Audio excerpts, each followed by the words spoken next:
કન્યા રાશિ, આગામી 10 દિવસમાં તમારા જીવનની આખી સ્ક્રિપ્ટ બદલાવાની છે. બ્રહ્માંડમાં ગ્રહોની એવી ગતિ દેખાય છે કે તમારું સૂતેલું ભાગ્ય પણ અચાનક જાગી જશે.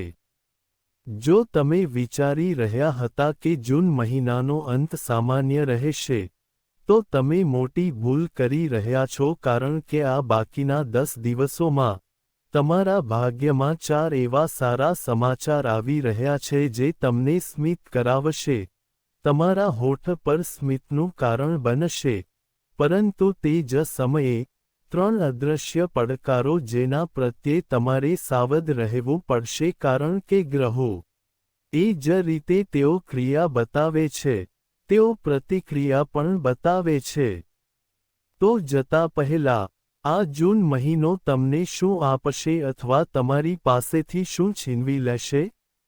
આજનો વિડિયો દરેક વિષય પર ચર્ચા કરશે અને બધા વિષયો ગ્રહોની સ્થિતિ પર આધારિત હશે. કની પણ મન પર આધારિત નહીં હોય, કની પણ ખોટું નહીં હોય. આ વિડિયોમાં તમે જે પણ આગાહીઓ જાણવાના છો તે તમારા મગજને ચક્રાવે ચડાવી દેશે. પરંતુ આ વિડિયોને અવગણશો નહીં, કારણ કે જો આ વિડિયો આજે તમારી આંખો સામે આવ્યો છે, તો તે કારણ વગર આવ્યો નથી. આ વિડિયોની અંદર તમને ચોક્કસ કોઈ માર્ગદર્શન, સાચી દિશા અથવા ઉકેલ મળશે જે તમને તમારા જીવનમાં રહેલી ખામીઓ અને ખામીઓને દૂર કરવામાં મદદ કરશે. આ તમને તમારા જીવનને સાચા માર્ગ પર લઈ જવામાં મદદ કરશે. તો વિડિયોને અંત સુધી જુઓ, કારણ કે જ્યારે આપણે મહિનાના અંતમાં સુધારો કરીએ છીએ, ત્યારે આવતા મહિનાની શરૂઆત પણ સારી બને છે. ચેનલને સબસ્ક્રાઇબ કરવાનું ભૂલશો નહીં. તમારી રાશિ વિશે વધુ મહત્વપૂર્ણ વિડિયોઝ આ ચેનલ પર આવી રહ્યા છે. તો કન્યા રાશિ, પહેલી, સૌથી મોટી અને સૌથી મહત્વપૂર્ણ વાત એ છે કે 21 જૂને મંગળ વૃષભ રાશિમાં પ્રવેશ કરી રહ્યો છે. મંગળ, જે તમારા 8મા ભાવમાં હતો, તે ભાગ્ય ભાવમાં પહોંચી ગયો છે, અને બુધ પણ 26, 27 અને 28 જૂનની આસપાસ તેની રાશિ બદલશે. બુધ હાલમાં કારકિર્દી અને કાર્યભાવમાં સૂર્ય સાથે હતો. હવે તે ક્યાં જશે? તમારા લાભ ભાવમાં. બુધ પણ ત્યાં બેસશે જ્યાં ગુરુ અને શુક્ર પહેલા બેઠા હતા. બુધ કોણ છે? તમારી રાશિનો સ્વામી.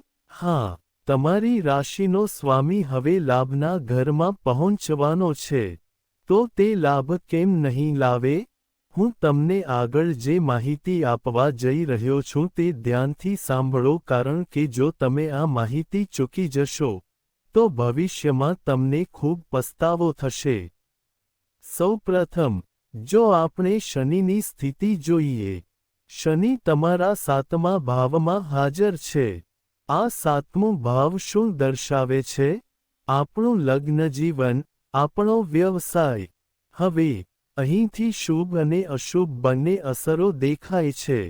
સૌપ્રથમ, જો આપણે સકારાત્મક વિશે વાત કરીએ, તો શનિ તમારા વ્યવસાયને નિયંત્રિત કરશે. તમે જે પણ એક ધંધો એવો પણ છે, હવે તે ધંધો નાનો કે મોટો હોઈ શકે છે.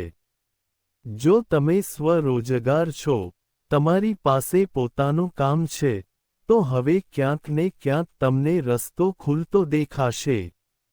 એક રસ્તો જે બંધ હતો. એવું કહેવાય છે કે ભગવાનના ઘરમાં વિલંબ છે પણ અંધકાર નથી.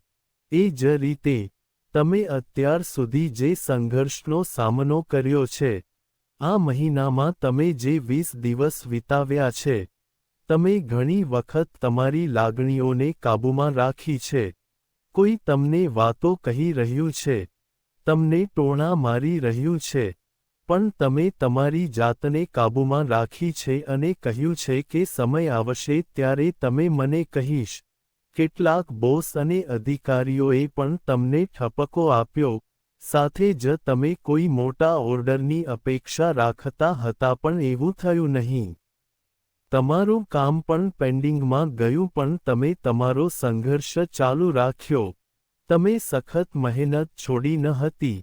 તમે સખત મહેનતને કારણે નસીબ પર આધાર રાખતા નથી અને આ જ ગુણ શનિદેવને ગમતો હતો.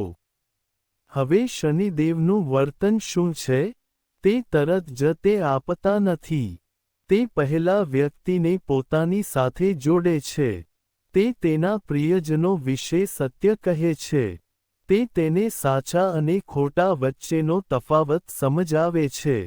અને જ્યારે તેને લાગે છે કે આ દુનિયામાં કોઈ નથી જે મને મદદ કરી શકે, હું એકલો છું અને મારે બધું જ કરવું પડશે, મારી જવાબદારીઓ નિભાવવા માટે બીજું કોઈ આવશે નહીં, મારે તે નિભાવવી પડશે. જ્યારે આવી લાગણી દેખાય છે, જ્યારે કોઈ વ્યક્તિ પોતાને મળે છે ત્યારે શનિદેવ પોતાનો પ્રભાવ બતાવવાનું શરૂ કરે છે. ત્યારે જ શનિદેવ આપવાનું શરૂ કરે છે. આ 10 દિવસોમાં શનિદેવ તમને બાકીના આશીર્વાદ આપશે. તમારા વ્યવસાયમાં મોટો ક્રમ આવી શકે છે. તમે વ્યવસાયમાં નવી ઊંચાઈઓ સુધી પહોંચી શકો છો. તમે જ્યાં પણ કામ કરો છો, ત્યાં તમને માન પણ મળી શકે છે. પરંતુ લગ્ન જીવનની દ્રષ્ટિએ આ પરિસ્થિતિ એટલી સારી નથી. બાકીના 10 દિવસોમાં, હું સાચો છું તેવી બિનજરૂરી દલીલોમાં ભાગ ન લો. અથવા, તમે મને આ કેવી રીતે કહી શકો? અથવા તમે મારા પરિવારના સભ્યોને આ કેવી રીતે કહી શકો? ક્યારેક તમારી સાથે કંઈક બને છે, તેથી તેને સહન કરો. તે દૂર થઈ જાય છે. પરંતુ જ્યારે એ જ વસ્તુઓ પરિવાર પર અસર કરે છે, ત્યારે તે અસહ્ય બની જાય છે. ધ્યાનમાં રાખો કે ક્યારેક ગ્રહો આપણી વચ્ચે સંઘર્ષ પેદા કરવા માટે ઉશ્કેરાઈ જાય છે. આવી પરિસ્થિતિમાં જો તમે તમારી જાતને શાંત કરો છો, તો પરિસ્થિતિ વધુ ખરાબ થતી અટકાવી શકાય છે. તેથી, તમારા લગ્ન જીવનમાં અહંકારને આવવા ન દો. તમારા લગ્ન જીવનમાં શંકાને આવવા ન દો. તમારી શંકાઓ તમારા સંબંધોને ખોખલા બનાવી શકે છે. બીજી ઘટના જે અહીં સ્પષ્ટપણે દેખાય છે, તેને ખૂબ કાળજીપૂર્વક સમજો. ભાગ્યેશ તરીકે કોણ બેઠો છે? મંગળ. મંગળ તમારા 9મા ઘરમાં બેઠો છે. મંગળને ગ્રહોનો સેનાપતિ કહેવામાં આવે છે અને હમણાં, તે ભાગ્યેશ તરીકે બેઠો છે. મંગળનું કાર્ય શું છે? તે આપણને ઉત્સાહ, ઊર્જા અને ઉગ્રતાથી ભરી દે છે. ક્યારેક તે આપણામાં ગુસ્સો પણ લાવે છે. તો તમારે શું કરવું જોઈએ? સૂર્ય કારકિર્દીના ઘરમાં બેઠો છે. અહીંથી, સૂર્ય તમારી કારકિર્દીમાં તેજ લાવશે. તે તમને આગળ વધવાની તકો બતાવશે. તે તમને વધુ સારી ઊર્જા પણ આપશે. પહેલા, તમે કામ કરીને થાકી જતા હતા. તમે કંટાળો અનુભવતા હતા અને વિચારતા હતા કે હવે તમે તે કરી શકતા નથી. પરંતુ સૂર્ય, એટલે કે કારકિર્દી અને કાર્યના ઘરમાં સૂર્ય, તમારી અંદરથી કંઈક કરવાની ભાવનાને પ્રેરણા આપશે. તમારી અંદર એક કામ કરવા માટે ઘણી ઊર્જા હશે. થઈ ગયું. ચાલો બીજો, ત્રીજો પ્રયાસ કરીએ. અહીં બેઠેલો મંગળ પણ તમને ટેકો આપશે. ગ્રહોનો સેનાપતિ મંગળ કેટલાક દરવાજા ખોલશે. તે તમારા નસીબને મજબૂત બનાવશે. જે કાર્યો પહેલા 5 પ્રયાસો કરતા હતા તે હવે 2 કે 3 પ્રયાસોમાં પૂર્ણ થશે. પરંતુ ક્યારેક ગુસ્સો, ક્યારેક આવેગ બધું બગાડી શકે છે. બધું બરાબર ચાલી રહ્યું છે, પરંતુ અચાનક કંઈક ચૂકી જાય છે. કોઈની સાથે વિવાદ થાય છે. પસાર થતી વખતે મુકાબલો થાય છે. અને પરિસ્થિતિ વધુ ખરાબ થાય છે. વ્યક્તિ નિયંત્રણ ગુમાવે છે અને ગુસ્સામાં આવી પગલું ભરે છે. તે વાત સમજી લે છે. તે બીજી વ્યક્તિ સાથે દલીલ કરે છે. પછી વસ્તુઓ વધુ જટિલ બને છે. તેનું મન વિચલિત થઈ જાય છે. આપણે જે સફળતા મેળવવાની હતી તેનાથી આપણે દૂર જઈએ છીએ. તેથી, તે ભૂલ ન કરો. ખાસ કરીને આ વાત ધ્યાનમાં રાખો. સૂર્ય કારકિર્દીના ઘરમાં સારી ઊર્જા પ્રદાન કરી રહ્યો છે.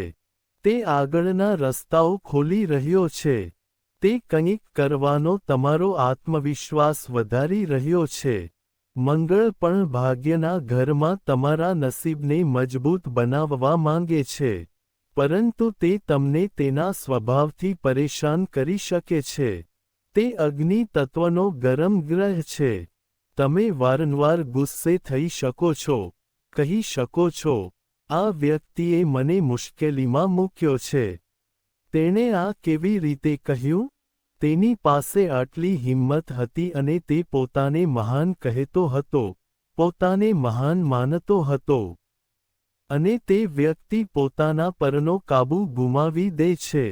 આ દુનિયામાં ઘણા લોકો છે જે પોતાની ભૂલોની સજા ભોગવી રહ્યા છે. તમે તેમને 5 વર્ષ, 7 વર્ષ, 14 વર્ષ જેલમાં જોશો. હવે જો તમે તેમને પૂછો કે તમે અહીં કેવી રીતે પહોંચ્યા, તો તેઓ ફક્ત એક જ જવાબ આપશે કે 2 મિનિટ માટે ગુસ્સો હતો. મેં ભૂલથી આ કર્યું, મેં તે કર્યું અને આજે તે મારા આખા જીવન પર ભારે થઈ ગયું છે. અને અત્યારે આપણા હાથમાં એકમાત્ર વસ્તુ એ છે કે આપણે ગુસ્સે ન થવું જોઈએ. ક્યારેક તમને ગુસ્સો આવે છે. અચાનક મને ગુસ્સો આવી ગયો. અચાનક, જો તે ચાલ્યો જાય પણ વાતચીત બગાડે, તો તમારા ગુસ્સા પર કાબૂ રાખો. હું તમને ત્રીજી મહત્વપૂર્ણ વાત કહેવા જઈ રહ્યો છું. ધ્યાનથી સાંભળો. શુક્ર, ગુરુ અને બુધ લાભના ઘરમાં મજબૂત સ્થિતિમાં બેઠા છે. ત્રણેય ગ્રહો તમારા માટે શુભ છે. પરંતુ તેનો શુભ પ્રભાવ શું છે? તે જાણીને તમને ખૂબ આનંદ થશે. પરંતુ તે પહેલાં, કૃપા કરીને આ વિડિયોને લાઇક કરો કારણ કે તમારી એક લાઇક અમને ખૂબ જ ટેકો આપે છે અને અમને આવા વિડિયો લાવવા માટે પ્રેરણા આપે છે. તે અમને તમને ઉકેલો પ્રદાન કરવા માટે પ્રેરણા આપે છે. વિડિયોને લાઇક કરો, ટિપ્પણી કરો. આજે જે કોઈ પણ સાચા મનથી બોક્સમાં હર હર મહાદેવ લખશે, તે ઓમ નમઃ શિવાય લખશે. તેને મહાદેવના આશીર્વાદ ચોક્કસ પ્રાપ્ત થશે. તો, અહીંથી જોવામાં આવે તો, બુધ તમારી રાશિનો સ્વામી છે. કન્યા રાશિનો સ્વામી કોણ છે? બુધ. આ સાથે, બુધ તમને નફાના ઘરમાંથી તમારી બુદ્ધિ દ્વારા નફો કમાવશે. આ દુનિયામાં 2 પ્રકારના લોકો છે, જેઓ દિવસ રાત સખત મહેનત કરે છે. તેઓ થોડા પૈસા કમાય છે. અને કેટલાક લોકો એવા હોય છે જે એવું મન વિકસાવે છે કે તેઓ ફક્ત તેમના મન દ્વારા પૈસા કમાય છે. તો, એક મનની તીક્ષ્ણતા, એક બુદ્ધિ, એક વિચાર, બુધ, જે તમને એવી મદદ પૂરી પાડશે જેની મદદથી તમે તમારા મન અને બુદ્ધિના આધારે કમાણી કરી શકશો. આ સાથે, અહીં ગુરુ અને શુક્રનો યુતિ પણ રચાયો છે જે વ્યક્તિ માટે રાજયોગનું કામ કરે છે. તો ધારો કે તમારા કેટલાક પૈસા ક્યાંક અટવાઈ ગયા હતા. તમે તે પૈસા પહેલા ક્યાંક રોકાણ કર્યા હતા. પૈસા અટવાઈ ગયા હતા. તમે કોઈને પૈસા ઉધાર આપ્યા હતા. તે પૈસા અટવાઈ ગયા હતા. અને તમે ભૂલી ગયા હતા કે મને તે પાછા આવવાની અપેક્ષા નથી. પરંતુ આ યુતિ તે પૈસા પણ કાઢી શકે છે. ધ્યાનમાં રાખો અને તે પણ તમારા માટે ફાયદાકારક રહેશે. આ સાથે, વ્યવસાયની સ્થિતિ સારી છે. શનિદેવ તમને તમારી મહેનતનું ફળ આપવાના છે. તો તમારે શું કરવું જોઈએ? આળસુ ન બનો. ક્યારેક, જ્યારે કોઈ વ્યક્તિને કંઈક પહેલાં મળે છે, ત્યારે ગ્રહો તેને બગાડવાનો પ્રયાસ કરે છે.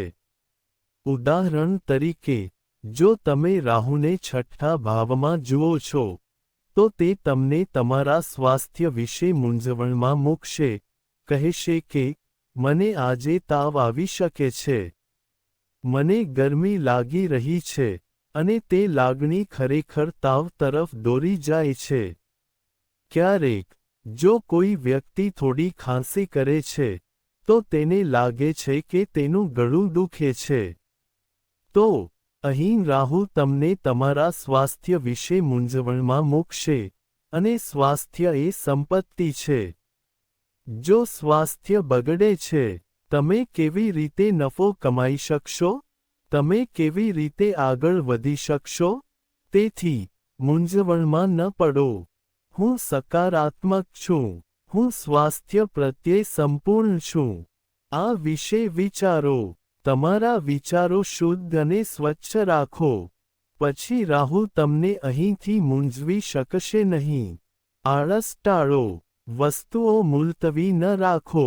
તે સમયે તમારે જે કરવાનું છે. કાલે હોય કે ન હોય, કોણ જાણે છે કે તમને કાલે તક મળશે કે નહીં? તેથી, આજે જ સક્રિય બનો. તમે કબીરની ફક્ત 2 પંક્તિઓ સાંભળી હશે. આજે જ કરો જે તમે કાલે કરી શકો છો. જો તમે આજે કરશો તો સર્વનાશ એક ક્ષણમાં થશે. દુનિયા ક્યારે જાણશે? આનો અર્થ શું છે કે આપણે કાલ અને પરમેશ્વરના કાર્યો મુલતવી ન રાખવા જોઈએ? આ હમણાં જ કરવું પડશે. હમણાં જ, અને સૂર્ય આ જ ઈચ્છે છે. મંગળ આ જ ઈચ્છે છે. શનિ આ જ ઈચ્છે છે.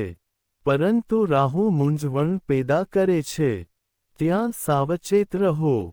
તે જ સમયે, 3 ગ્રહોનો આ ત્રિમૂર્તિ તમારા માટે ખૂબ જ સારો છે. તે સકારાત્મક છે. નફાની સંપૂર્ણ શક્યતાઓ છે. જૂનનો આ મહિનો પૂરો થઈ રહ્યો હોવાથી, તે નફો લાવી રહ્યો છે. પરંતુ ફરીથી પૈસા ઉધાર આપવાની ભૂલ ન કરો. કારણ કે કેતુ અહીં ખર્ચના 12મા ભાવમાં બેઠો છે. કન્યા, કેતુનું શું કામ છે? અલગતા બનાવવાનું. તે તમને તમારા કમાયેલા પૈસાથી દૂર લઈ જશે. તમારા મનમાં તરત જ વિચાર આવશે કે તે વસ્તુ. તે ખરીદો. અચાનક, ઘરમાં રહેલી ઇલેક્ટ્રોનિક વસ્તુઓ તૂટી જશે. તમારે પૈસા રોકાણ કરવાની ફરજ પડશે. તો અહીં તમે જોશો કે સૂર્ય કારકિર્દીમાં ઘણી શક્તિ પ્રદાન કરી રહ્યો છે. તે સારી રોગપ્રતિકારક શક્તિ પ્રદાન કરી રહ્યો છે. મંગળ ભાગ્યનો માર્ગ ઊંચો કરી રહ્યો છે. શનિ વ્યવસાયને વેગ આપી રહ્યો છે. 3 ગ્રહોનો સમૂહ અટકેલા પૈસા મુક્ત કરી રહ્યો છે. પરંતુ રાહુ અહીંથી સ્વાસ્થ્યને અસર કરી શકે છે. તે જ સમયે, કેતુ અહીંથી બિનજરૂરી ખર્ચ કરી શકે છે. જો આપણે આપણા સ્વાસ્થ્યનું ધ્યાન રાખીએ અને પૈસાને ઘરની બહાર, ખિસ્સામાંથી ન જવા દઈએ, તો પછી. કલ્પના કરો કે જો તમે તમારા પૈસા બહાર ન જવા દેવાનું ધ્યાન રાખો તો 10 દિવસ કેટલા પરફેક્ટ બની શકે છે. આ સાથે, હું 2 ઉપાયો શેર કરવા માંગુ છું. આ 2 ઉપાયો ધ્યાનથી સાંભળો. ઘણા લોકો જીવનમાં તણાવથી પરેશાન હોય છે. તેઓ સ્વાસ્થ્ય સમસ્યાઓથી પરેશાન હોય છે. તેમને લાગે છે કે કોઈ તેમની સાથે નથી. તેઓ આ કારણે પણ પરેશાન છે. તમારે કયો ઉપાય કરવો જોઈએ? દરરોજ શિવલિંગ પર પાણી અર્પણ કરો. પરંતુ જો તમને સ્વાસ્થ્ય સમસ્યાઓ હોય, જો તમારા જીવનમાં ડર હોય, જો તમારા પર દેવું હોય, તો તમારે એક વાસણમાં પાણી લઈ, થોડા કાળા તલ ઉમેરીને શિવલિંગ પર અર્પણ કરવું જોઈએ. તમારે તેમને શિવલિંગ પર અર્પણ કરવા પડશે. જો તમને દેવાની સમસ્યા હોય તો તમારે શિવલિંગ પર ચણાની દાળ અર્પણ કરવી પડશે. જો તમને ગંભીર બીમારીઓ હોય તો તમારે ધ્યાન રાખવું પડશે કે તમારે દરરોજ શિવલિંગ પર જળ અર્પણ કરવું પડશે. અમે તમને કેતુ માટે બીજો ઉપાય જણાવવા માંગીએ છીએ. કેતુ તમને તમારા જીવનમાં બિનજરૂરી રીતે ઘણા પૈસા ખર્ચવા મજબૂર કરી રહ્યો છે. તમારે શું કરવું જોઈએ? તમારે રખડતા કૂતરાઓને મદદ કરવી પડશે. તમારા ઘરની આસપાસ રહેલા બધા કૂતરાઓને ખવડાવવું અને પાણી આપવું પડશે. તેમની જરૂરિયાત મુજબ તેમને મદદ કરવી પડશે. કેતુને મજબૂત બનાવવો. કેતુના નકારાત્મક પ્રભાવોને દૂર કરવા માટે આનો રામબાણ ઇલાજ છે. તો કન્યા રાશિના જાતકો, ચાલો આજના વિડીયોમાં વાત કરીએ કે આગામી 10 દિવસમાં કઈ ભયંકર ઘટનાઓ બની શકે છે. તમારા જીવનને કેવી રીતે સુધારવું? કઈ બાબતો ધ્યાનમાં રાખવી? જો તમને માર્ગદર્શન ગમ્યું હોય, અથવા જો તમને અમારો વિડીયો ગમ્યો હોય, તો કૃપા કરીને તેને લાઈક કરો. અમારા માટે આટલું પૂરતું છે. કૃપા કરીને ચેનલને ઝડપથી સબસ્ક્રાઇબ કરો. બધા દર્શકોને રાધે રાધે.